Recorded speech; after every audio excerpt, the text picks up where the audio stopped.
Rádio Camélia, uma rádio educativa. A Rádio Camélia conta com o apoio da Raiz do projeto Plotagens de Engenharia, Arquitetura e Topografia. Rua Isidoro Gaida, número 319, Jardim Guarujá, Colombo. Contato 3666-2739.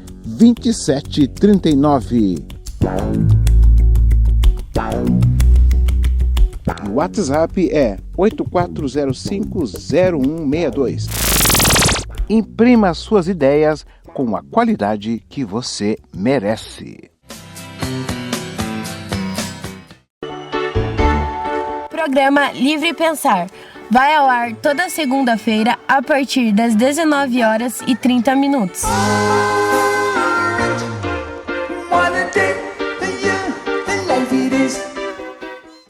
Muito bem, nós estamos aqui no programa Livre Pensar. Hoje nós estamos no Colégio Otília, juntamente com a nossa diretora, a professora Cíntia, e o nosso convidado dessa noite, que é o professor César. E o professor César vai falar sobre gênero, diversidade na escola. Está também nessa noite, ao vivo, aqui conosco, os alunos D aqui do Colégio Otília. A gente vai então começar com uma fala, uma apresentação da nossa diretora. Parece que tem novidades, né, no quadro direcional da escola, e gostaria que você trouxesse essas novidades. E seja bem-vindo, e nós da Rádio Camélia agradecemos pela sua acolhida. Muito obrigado. Olá, Paulo, obrigada pelo convite. Vocês também são sempre bem recebidos aqui conosco. Sempre que precisar, o nosso espaço está aberto. Referente às mudanças que estamos tendo no colégio, infelizmente o Júlio, nosso vice-diretor, pediu uma dispensa das atividades. Foi concedida, e agora a gente tem a professora Ângela Souza, que ela se torna nossa vice-diretora. Ela assumiu ontem, na segunda-feira, e ela tem aí já um currículo muito bom, um currículo que vai fazer e agregar a escola em muitas coisas. Está também conosco o professor César, e eu gostaria que você se apresentasse para os nossos ouvintes. Olá, tudo bem? Eu sou o professor César, professor de artes aqui do Colégio Otília. Trabalho em Pinhais, também no Colégio Valder Rosi Galvão. Sou uma pessoa dedicada aos meus alunos, eu gosto muito de estar com os meus alunos aqui. E sobre o tema, gênero e diversidade na escola? Bom, tem uma trajetória antes disso, né, quando eu comecei a pesquisar o assunto lá na pós-graduação, já partindo das minhas observações do nosso cotidiano escolar. Primeiro, né, o que tange quando fala gênero e diversidade na escola? Eu estou falando, né, do espaço que é comum a todos, né, o espaço escolar com direito a acesso a todo mundo, independente da sua diferença, independente da sua questão religiosa, homem, mulher, gay, travesti, negro. Esse espaço, por excelência, é plural, na sua essência, né? Mas como uma micro-representação da sociedade que a gente vive, é aqui dentro também que acontecem algumas rupturas desse espaço, né? Onde a gente encontra violência na fala, violência física, questão do bullying. A escola como um espaço onde você vai exercer a sua cidadania, né? Primeiro lugar social da pessoa. A escola, por excelência, como eu falei, ela tem que ser para todo mundo. Não consigo pensar numa escola que não seja plural. O Colégio Otília, há uns anos atrás, em média de uns 6 anos atrás, aqui a gente recebia a diversidade, assim, ela era muito aceita. Eu era professora do noturno, e os alunos da região, todos os alunos da região, eles procuravam o Colégio Otília, porque aqui eles eram bem recebidos. E a gente gostava muito dessa interação, porque muitas vezes eles passavam até despercebidos no corredor. A gente não fala de 1, de 2, de 3. Era uma questão assim de 8, 10, 12 alunos que eram tanto, né, o gay, o travesti que vinha, eles vinham montados mesmo, e eles sempre foram muito bem recebidos. Hoje a gente pode dizer que isso diminuiu, por uma questão, né, social, muitas vezes, até por eles já terem concluído e tal, foram buscar suas vidas, mas a gente vê ainda que a aceitação, não só a questão de gênero, né, mas a questão de raça, a gente também religião, tem religião. né? Ainda a religião, a gente ainda, né, também, acho que é um assunto à parte, mas ainda a gente tem uma certa dificuldade ainda, né, quando a gente vai tratar de alguns temas.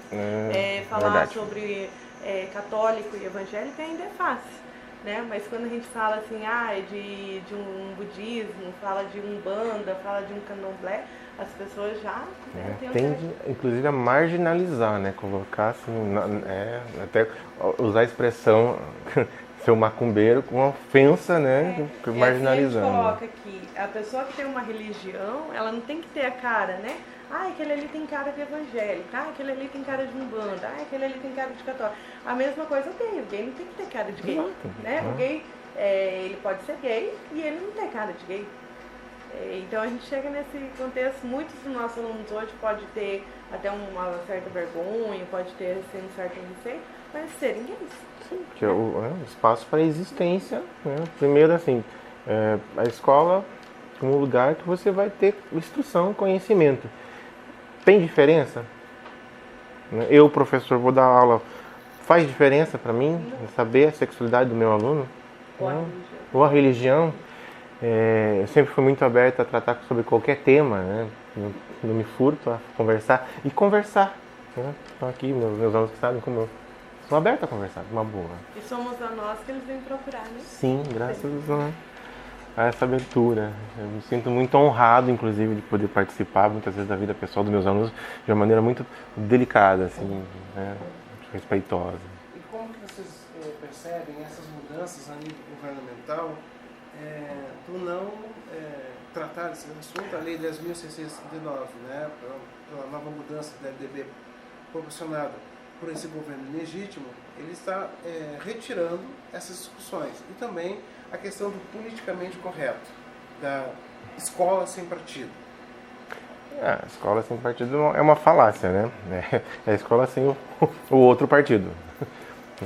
A escola não tem como você trabalhar na escola sem ser multifacetado. É o lugar que você vai existir. Os colegas, os professores são diferentes. Tem ascendentes, somos todos. A diversidade tem que estar representada no sentido de politicamente, socialmente. Meus alunos todos, eu consigo, né, perceber há uma diversidade de pensamento. E é isso que gera conhecimento. Né? Quando você tem um embate, quando eu falo embate, não é a briga, é a conversa, né? De tentar colocar seu ponto de vista e argumentar. Isso é conhecimento. Né? Sempre tentar embasar a sua opinião em alguma coisa. Opinião, ela não vem do nada. Né? Opinião você tem ela por algum motivo. Então você vai conversar, trazer os seus motivos, alegar, conversar, ouvir o outro principalmente. Agora, escola sem partido, gente, não significa escola sem pensamento crítico. O professor de história vai ficar amarrado, o professor de biologia... Contextos já ultrapassados, né? Porque exatamente. a gente vai voltar, eu como professor de história, a gente voltaria a não fazer o aluno ser pensante, mas assim, só jogar para ele coisas simples ali, não ter a discussão de fato. Quem sabe a gente ver a situação hoje e comparar com... A gente não teria essas condições, né? Ficaria ali amarrado, preso. Né? Sim, ninguém está impondo pensamento para ninguém. Eu tenho uma ideia assim de... eu tenho cadeira cativa, então eu vou transformar a cabeça dos meus alunos. Gente, não é assim que funciona. Por mais que o professor venha comentar a posição política dele, o aluno pode ouvir e ter pensamento crítico. Não, isso serve para mim, isso não serve. Isso é conhecimento. Agora, é uma falácia, né? A escola sem partido é uma grande falácia, né? Eu tenho um ideal, né? Onde todo mundo respeita o lugar do outro, né? Por mais que eu não concorde com ciclano, com fulano, a música que fulano escuta diz respeito a ele, não diz respeito a mim. O meu valor não tem que ser imposto. São trocas, né? Tanto que como é possível alguém, né, não estar aberto, só tentar impor um ponto de vista? Não funciona, a vida não é assim. Meu ideal é esse, um lugar onde haja respeito efetivo. Na minha postura em sala de aula, eu tento muito dizer que eu estou próximo com respeito. Eu acredito que isso seja efetivo. Mas a gente sabe que não é assim sempre, né? A gente tem pluralidade de ideias, de posturas também, né? E a gente tenta, você falou o possível, o impossível, e a gente vê assim, hoje a nossa grande dificuldade dentro da escola é a família, né? Hoje a gente não tem mais aquela família tradicional, a gente tem ainda esse choque. Isso eu vou falar assim, eu também sou sempre aberta, mas quem sabe o professor, quando vai atender o pai, ele não esteja aberto. Aí a gente entra no atrito, no choque, né? A mídia, ela também impõe, né, a pessoa ser o correto, né? Mas o que é, igual a gente falou, né? O que seria o correto? Quem que é a pessoa correta? Quem que seria a pessoa perfeita? Não existe, né? Não. Então a gente tem muitas coisas assim. Eu como gestora, a gente acaba entrando assim, muito nisso. Nesse momento está numa... Porque minha formação é história, estou diretora, mas eu trabalho com os alunos como psicóloga, como assistente social, enfermeira. Hoje, né, a gente socorre um ali que caiu, quebrou. A gente faz o globo.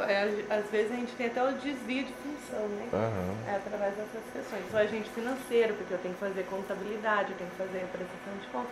Então a gente vai tentando na maneira que dá. O tempo que a gente tem ali, um pouco do tempo que a gente tem como gestão, a gente tenta lidar com tudo. Tudo mais um pouco. E você como gestor, nesse momento do seu trabalho, você vai lidar com muito mais gente, né? Uma diversidade muito maior. A gente vê de tudo. Se a gente fosse falar, dá para fazer um programa inteiro de tudo assim que a gente vê, ou documento. E o modelo educacional que nós temos hoje no Brasil, no estado do Paraná, como enfrentar a diversidade dentro do modelo que se propaga ser único?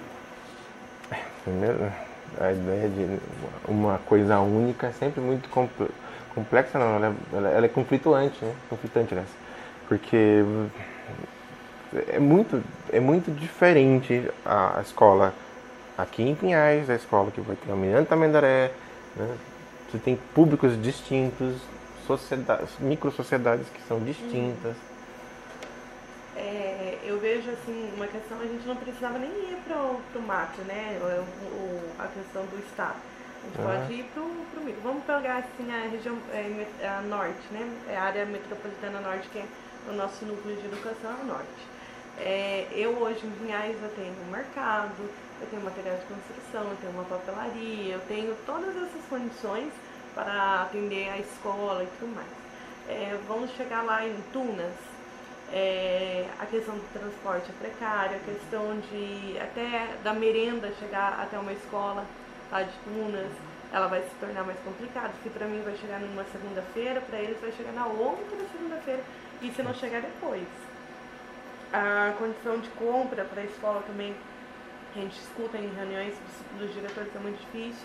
E claro, se isso é difícil para uma escola e tudo mais, imagine para o aluno que está chegando. Uniforme, como que o aluno vai comprar um uniforme? Porque é uma região muito precária. A gente ainda está num certo foco assim, a gente está mais privilegiado da nossa metropolitana, né? Claro que a gente tem os polos mais ricos, as escolas mais ricas dentro de municípios, as escolas mais pobres, aquelas condições de baixo porte e alto porte. Mas a gente vê que quanto mais distante, mais prejudicial é. vamos supor lá, hoje o pessoal de Tunas vive em uma precariedade. Mas se eu for pegar o pessoal de Tunas, né, um exemplo, próximo lá de alguma escola no Nordeste, a gente vai ver que eles são ricos. Então é muito distinto, assim, né? A gente vê, é gritante a diferença. Pois é. Gritante essa questão. O fato de ter uma dimensão tão grande, eu diria continental, você nivelar tudo de uma maneira... É simplório. Né? Padronizar. É simplório. É simplório e isso você exclui. Leva exclusão. Uma questão bem básica. Nós temos uma realidade dentro da escola, os alunos devem já ter presenciado, e nós temos alunos que eles não têm condições alguma nem de comer. Eles vêm para a escola para quê? Para comer. Mas isso ainda é mínimo. Né? E outros lugares que de 100% dessa escola, 99% vai para a escola não para aprender. Vai com fome. Porque ali é o único lugar que eles vão conseguir alguma coisa. Nessas minhas andanças por aí, né, professor que vai dar curso de palestra, de lugar assim que a criançada estava frio, de camiseta e chinelo, porque é o que tinha. Não tem o que vestir, não tem o que comer. E daí como Qual é a que realidade, nós né? vamos cobrar o conhecimento daquele cidadão, como que, né? É muito complicado a gente lidar, por isso que a gente fala assim, nós ainda dentro de uma escola como escola somos os psicólogos, somos os assistentes sociais, os pais, a mãe, né? A gente acaba tendo assim esse contato, a gente acaba abrigando. Você conhece o problema pessoal do fulano, daí você chega no fulano, vamos conversar, tal. O ciclano, você vem, você dá colo, você dá o ombro, né? Então você também é rígida. Fala duro às vezes. Né? A gente briga, né? Às vezes tem que dar um chacoalhão para ver se acorda para vir. Mas a gente está transferindo muitas vezes aquela responsabilidade que é da casa para a escola. O ensinar o que é certo e o que é errado. Não é a escola que vai ter que ensinar o que é certo, que você tem que bater numa porta e pedir com licença. Tem que vir de casa. E muitas vezes eu me deparo aqui dentro da escola falando assim para o aluno, volta, fecha a porta, daí você vai bater, daí você vai dar uma gridinha e falar assim, com licença, professora, eu posso entrar? Porque é isso, é o mínimo que tinha que ter vindo de casa. Não vai. Então, os pais, eles trabalham numa certa rotina, até por causa de um sistema, saem 5 horas da manhã de casa e voltam 10 horas da noite. Muitos. A gente sabe de tudo isso. Os filhos não têm nem mais contato com os pais. De história de gente que o pai trabalha 72 horas, ele faz a comida dele em casa, tem um caso de aluno assim, que ele faz a própria comida, ele acorda sozinho, vai pra escola, volta, não o pai tem... não sabe a condição do aluno dentro da escola. Imagine a gente cobrar isso da família, essa questão de lidar com a educação de direitos, de gênero. É a escola que vai tratar. Eu tenho que mostrar pro meu aluno que o gay é gay. E ele tem direito de estar ali, né? da mesma maneira que os outros. Gay. O hétero nunca precisou chegar em casa e falar pro pai, eu sou hétero, por que o gay tem que chegar em casa também e falar pra todos os colegas, sou gay? Então são coisas assim que a gente tem que medir mesmo. A escola, ela transferiu essa responsabilidade por causa desse contexto. E eu não julgo nem tanto os pais, porque quem me conhece, se vir aqui de manhã, eu vou estar aqui de manhã. Se vir aqui à tarde, eu vou estar aqui à tarde. Se vir à noite, eu vou estar aqui à noite. Então, eu como mãe, tendo a minha família também para cuidar, e assim, muitas vezes, a gente acaba deixando, por causa de um sistema, essa questão da educação para a escola. Sim, é nesse espaço que eu vou trabalhar com questão de respeito, entender o que é o direito à educação, acesso, por que travesti se prostitui. Muitas vezes porque ele não conseguiu terminar o ensino fundamental, porque ele foi expulso pelos colegas, pela escola, pelos professores, que impediram aquela pessoa... Né? Ou não aceitar o jeito que ele é. E sobrou para ele o quê? Crescer na rua. A travesti vai pra rua, porque é o que sobrou para ela. O que eu estou percebendo da fala de vocês que gênero, diversidade na escola não é só na escola. Assim, a escola não tem que resolver, pelo que eu percebi da fala de vocês. que isso vem justamente da sociedade. Sociedade, quando se fala em sociedade, fala família, fala igreja, fala, sabe? Representações sociais. É a sociedade.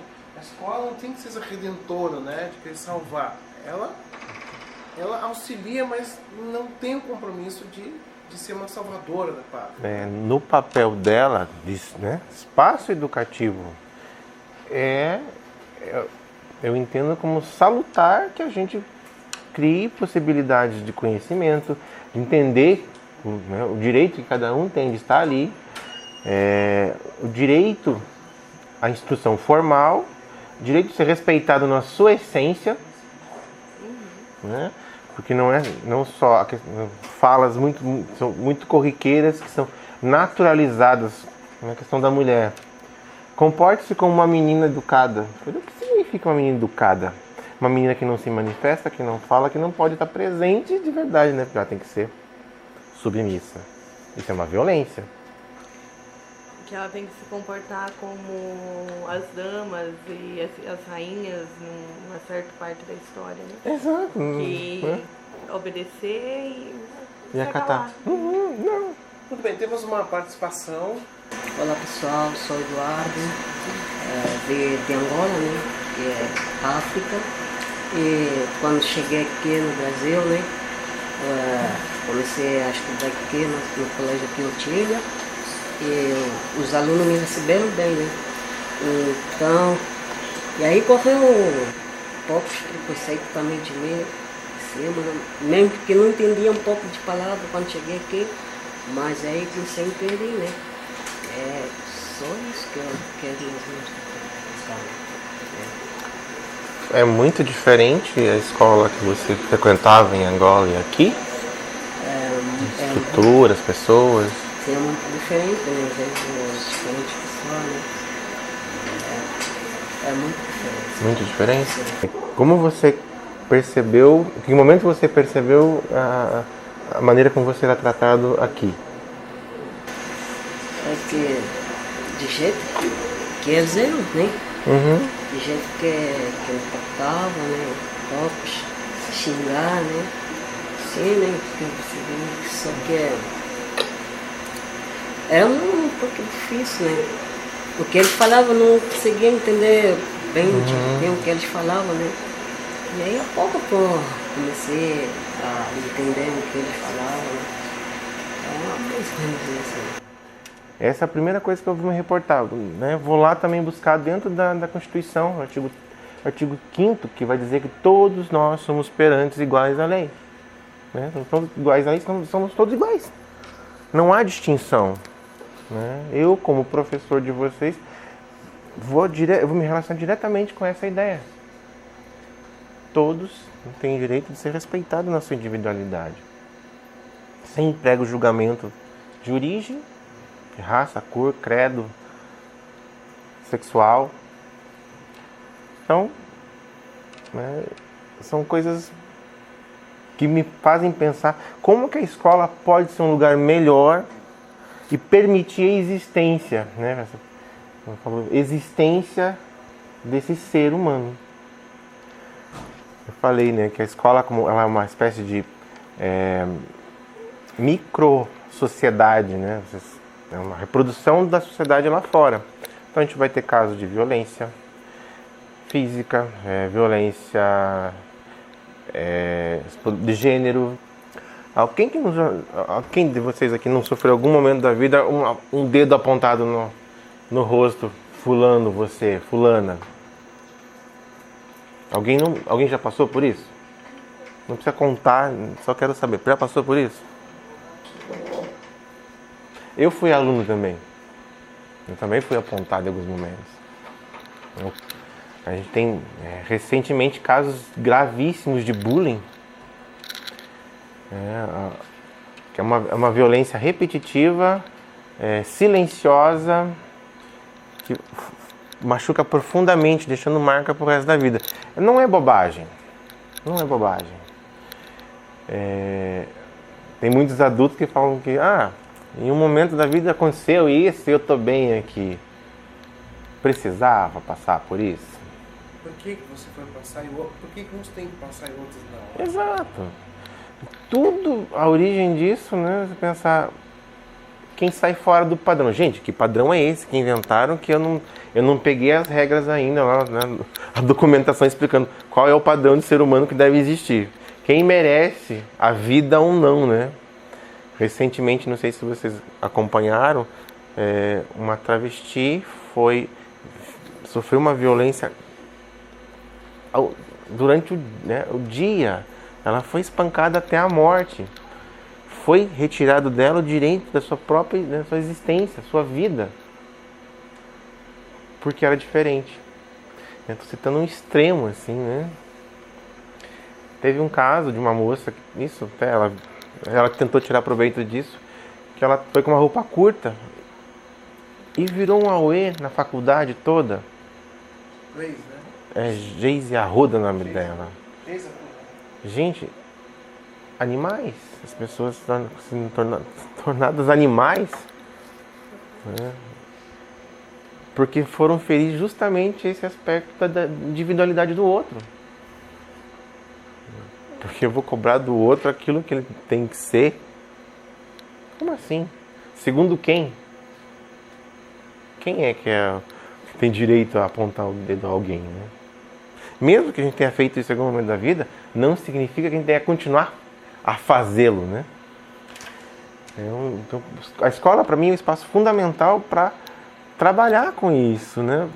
Como foi dito, não vou resolver tudo isso, né? A escola não vai ser um lugar para salvar todo mundo, mas é um lugar para a gente pensar sobre isso.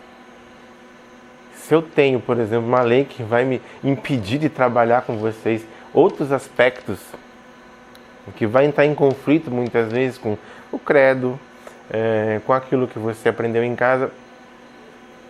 Eu lembro, me reporto de uma fala, eu não vou lembrar agora quem fala, mas a fala assim, todo mundo, né, os alunos, tem direito, né, a ter uma instrução familiar, uma orientação religiosa, mas cabe à escola oferecer um mundo maior, né, que inclusive acertado numa convenção internacional do que é que eu tenho que oferecer para garantir a vocês o direito de ser cidadão.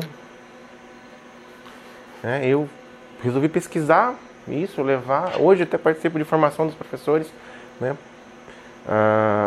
para que os meus colegas estejam dispostos a olhar para vocês pelo aquilo que vocês são e podem ser, né? Alunos brilhantes, dentro da possibilidade de vocês, né? Cada um de vocês é um ser único. E nivelar todo mundo por uma régua que não é uma régua saudável, é excluir vocês de várias possibilidades, de uma porção de coisas que vocês podem ser e exercer na vida. A escola é o espaço de libertação. Para quem quer aprofundar sobre esse assunto. E um que é o Moonlight, né, que é um filme muito interessante, porque ele vai discutir a vida de um rapaz negro, pobre, à margem da sociedade, assim, silenciado. A única pessoa que vai cuidar dele, que vai dar algum tipo de atenção, é um traficante do bairro. Então, tem tudo para dar errado. Descobre que é gay. Aí ele está na escola, a escola, representada nesse filme, né, promotora de violência. Um filme que vai discutir a existência dessa pessoa à margem. Músicas, eu tenho, mas antes, site, né, a gente pode conferir lá no CEPAC, Centro Paranaense de Cidadania, CEPAC, PAC, né, Centro Paranaense de Cidadania. O grupo Diversidade, também aqui no Paraná, em Curitiba, é referência, né, questão de diversidade na escola. A Unesco mantém o GALE, a Unesco, que é o órgão da ONU, e o GALE, Global Alliance for LGBTI Education, também tem lá uma página dedicada à diversidade na escola. Há farto material disponível também, qualquer coisa Vou deixar algumas indicações para o professor Paulo depois. Eu estava até hoje pesquisando algumas músicas e lembrei de uma que é o Hozier, Take Me to Church.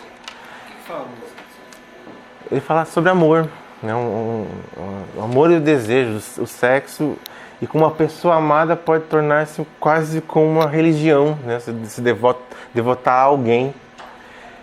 O amor como, né, fato, e as pessoas em volta dizem, não, peraí, você não pode amar fulano, você não pode amar ciclana. My lover's got humor. She's the giggle at a funeral. Knows everybody's disapproval. I should've worshipped her sooner.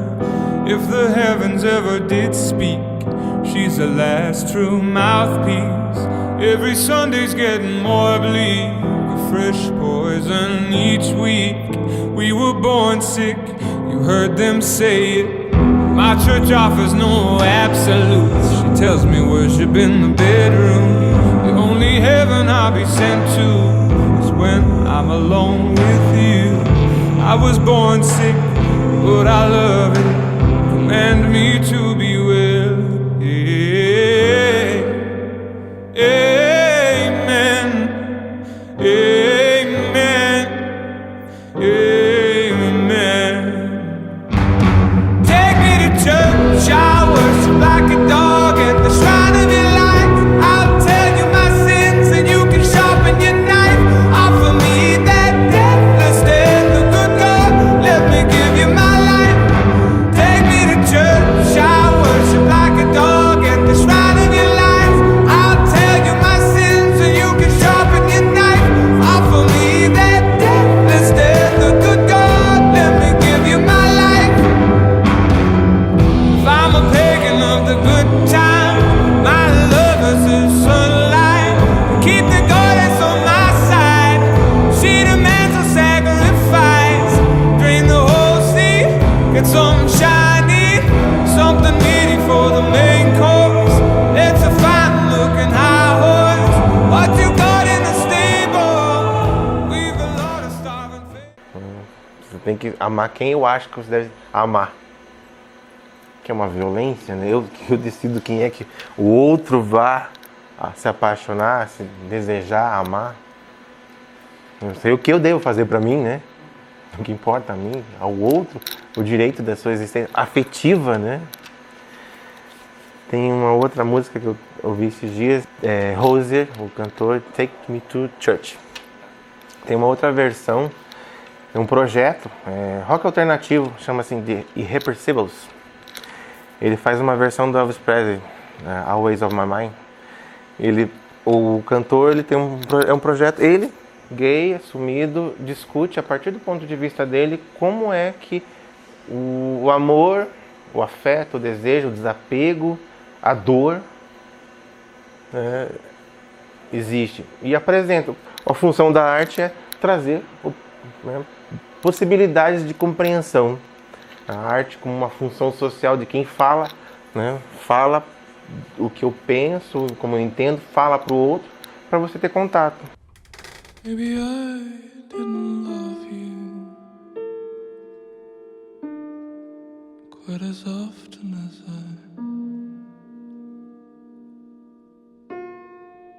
maybe I didn't hold you quite as often as I should have. Maybe I didn't treat you quite as good as I should have. Maybe I didn't love you quite as often as I could have. Little things I should have said and done, I just never took the time. You were always on my mind. You were always on my mind. Maybe I didn't hold you all this lonely, lonely time, and I guess I never told you I'm so happy that you... Desse grupo, ao falar de amor, ele tangencia uma coisa que é incondicional e é universal. A dor da perda. Quem é que nunca sentiu uma dor de cotovelo por alguém que foi embora, que deixou para trás? Gays, lésbicas, transexuais, heterossexuais. Todo mundo um dia vai apaixonar por alguém e vai sentir uma dor quando essa pessoa for embora. Bom, e assim, a última indicação que eu posso fazer, Francisco El Hombre, uma outra banda formada por dois mexicanos radicados no Brasil. A música chama Triste Louca Uma, que tem uma frase assim que é muito, muito bonita. É uma música que fala da mulher. Ela fala assim... Um homem não te define, uma casa não te define. Você é seu próprio lar. Você, dentro de você mesmo, da mulher no caso, né? Você, não são as coisas, não é a casa limpa, não é o marido que você tem que faz com que você exista. Você é um ser independente. Chama-se Triste Louca Uma, a música. Belíssima.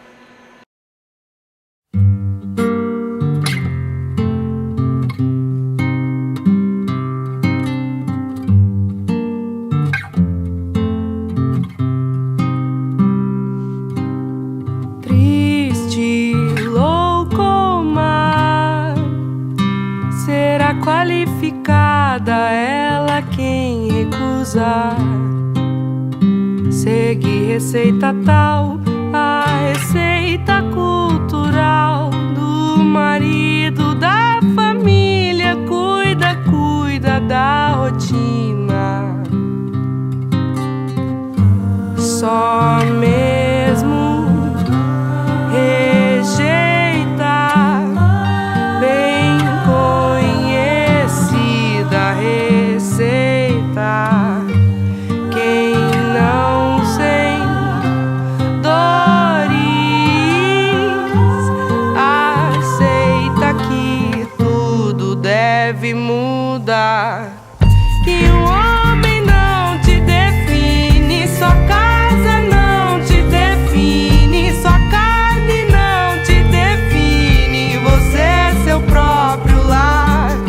Um homem não te define, sua casa não te define, sua carne não te define, você é seu próprio lar. Ela desatinou, desatou, nós vai viver só.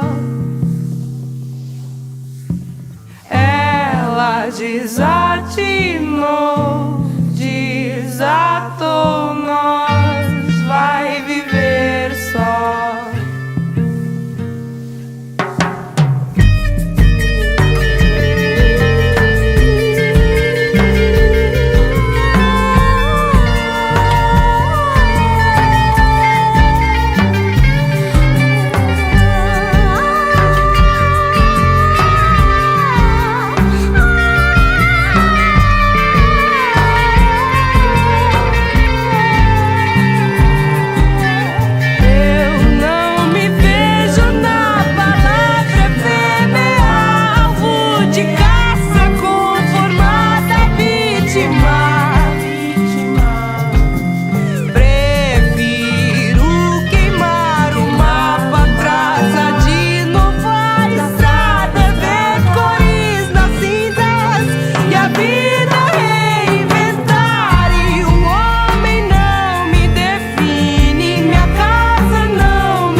das histórias que eu sempre conto em sala de aula. Eu tenho uma história triste que me remete um dos porquês eu querer discutir gênero e diversidade na escola. Eu tinha um aluno que era brilhante, inteligente, e já no ensino médio assumiu a sua sexualidade na escola e depois em casa. Nas semanas seguintes, ele dormiu na rua, apareceu machucado, a escola, os colegas começaram a tratar mal, a fazer piada, a expulsar do convívio até que ele desistiu. E eu não consegui fazer muita coisa. Naquele momento também não sabia direito qual era o meu papel, até onde eu podia ir, enfim. Mas me motivou a buscar para que isso não acontecesse mais. Para que eu lembrasse a todos que a escola é o espaço, por excelência, da sua existência individual. Quando eu ensino alguma coisa, eu ensino para todo mundo igual. Meu acesso é igual. Mas cada um de vocês vai processar, vai entender e vai me retornar isso de uma maneira. Então, o direito a ter esse acesso e o direito a ser respeitado na sua individualidade. Foi uma das minhas questões mais assim, profundas de buscar a compreensão desse espaço como direito. Direito. Tudo bem? Meu nome é Nicolas, sou do segundo C, estou aqui há alguns anos no Otília e o que eu acho que Descartes influencia é a desconstrução desse modelo que a gente tem como o gênero, né? E eu acho que sempre devemos, no caso como você falou ali do que aconteceu com o seu amigo, que uma coisa que a Bíblia coloca sabiamente é: tira a trave do teu olho primeiro antes de falar dos outros. Eu acho que é assim que a gente devia pensar. Cada um se constrói na sociedade, porque nós sempre somos um ser em construção. Na sua família, você aprende um pouco, na sua escola você bebe um pouco, e você aprende com os professores, você vai criando sua representação de mundo, e eu acho que cada um tem seu próprio jeito de ver o mundo, que esse jeito devia ser respeitado, e que a gente sempre deveria colocar aquilo como foi ensinado. Vamos colocar isso em dúvida, esse sistema, essas coisas. Me reporta aos meus pares a questão, como entender esse aluno diverso. Primeiramente, entender que a identidade de cada um, a sua individualidade, como a do próprio professor, merece ser respeitada. A gente nunca vai ter alunos ideais, mas a gente vai ter alunos possíveis. Entender que nossos alunos são pessoas, muitas vezes em formação, que também merecem respeito. Eu, como profissional da educação, acredito que a educação não vai salvar todo mundo, mas ela é o princípio da mudança. Como eu sempre me reporto aos meus colegas, a escola é o lugar de todo mundo, para exercer essa individualidade. Sempre preste atenção quando for falar com o seu aluno, se aquilo de repente, como funciona para ele, se aquilo não é violento, se aquilo não machuca, o que traz e o que permanece nele. É o respeito, a tolerância e a possibilidade de abertura. Boa noite a todos, muito obrigado pelo espaço, pela possibilidade de falar. Muito obrigado. Curtiu? Curti. This is hungry world.